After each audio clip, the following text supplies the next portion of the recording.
मंडळी, राज्यातल्या नगरपंचायत निवडणुकीमध्ये माझं शहर माझी जबाबदारी हा नारा हवा होता, पण त्याऐवजी माझं शहर माझी जहागीरदारी असं ओंगळवाणं चित्र आहे।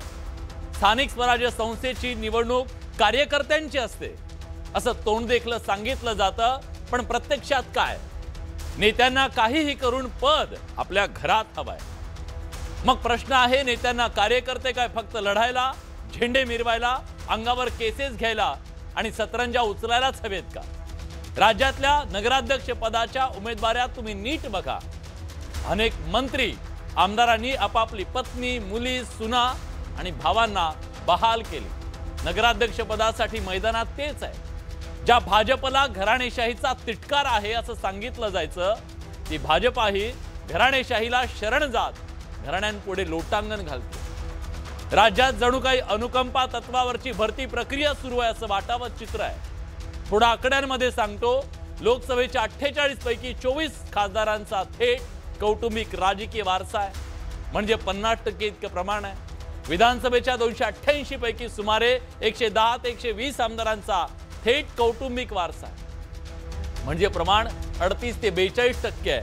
तर स्थानिक स्वराज्य संस्था, नगरपालिका, महापालिकांमध्ये 60%पेक्षा जास्त पद घराणेशाहीच्या घशात आहेत। या सगळ्यामध्ये नगराध्यक्ष पदासाठी जे लोक आज उभे आहेत, महाराष्ट्राचं राजकारण हे आज फॅमिलीच्या नावावरती लिमिटेड कंपनी आहे अशा पद्धतीने सुरू आहे। तुम्ही बारकाईनं बघितलं तर तुमच्या लक्षात आलं असेल की सगळ्या चॅनेलवरच्या डिबेट शो मध्ये सहभागी होणारे प्रवक्ते कोण आहेत? घराणेशाहीमधून आलेला कोणीही नेता डिबेट शो मध्ये तुम्हाला दिसणार नाही, कारण भांडायला, अडचणीत बाजू मांडायला सामान्य कुटुंबातले कार्यकर्ते, प्रवक्ते लागतात। महाराष्ट्राच्या राजकारणाचा पुरता विचका झालाय, वरपासून खालपर्यंत। पद मिळवण्यासाठी किंवा समोरच्याची जिरवण्यासाठी राजकीय नेते मंडळी, पक्ष कुठल्याही आणि कुणासोबत जायला सुद्धा तयार आहेत, आघाडी करायला तयार आहेत, युत्या करतायत। राज्य पातळीवर एकमेकांचा उद्धार करणारे खाली गळ्यात गळे घालून मतांची झोळी घेऊन फिरतायत, तर जे सत्तेत मित्र आहेत ते एकमेकांच्या बोकांडी बसले, एकमेकांची जिरवण्यासाठी जंग पछाडतायत। या स्पर्धेनं राज्य पातळीवरच्या नात्याला सुद्धा तडा जातोय की काय अशी परिस्थिती आहे। शिवसेना भाजपमध्ये फोडाफोडीचं तुंबळ युद्ध पेटलंय। सांगोल्यात शहाजी बापूंनी भाजपच्या राजकारणाचं वस्त्रहरण केलं, तिकडे शिवसेनेच्या मंत्र्यांनी मंत्रिमंडळाच्या बैठकीला दांडी मारली।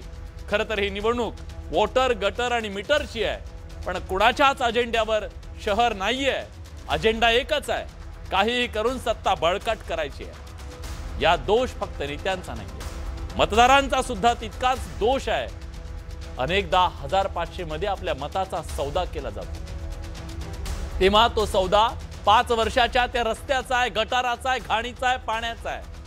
तो सौदा म्हणजे शहर विकून खाण्याचं जणू नेत्यांना लायसन मिळवलं असं वाटतं, आणि म्हणून शहर बकाल होतं। आणि त्याचमुळे आज चर्चा करणार आहोत या सगळ्या मुद्द्यांची, जेव्हा महाराष्ट्रात निवडणुकीचं रणशिंग फुंकतं।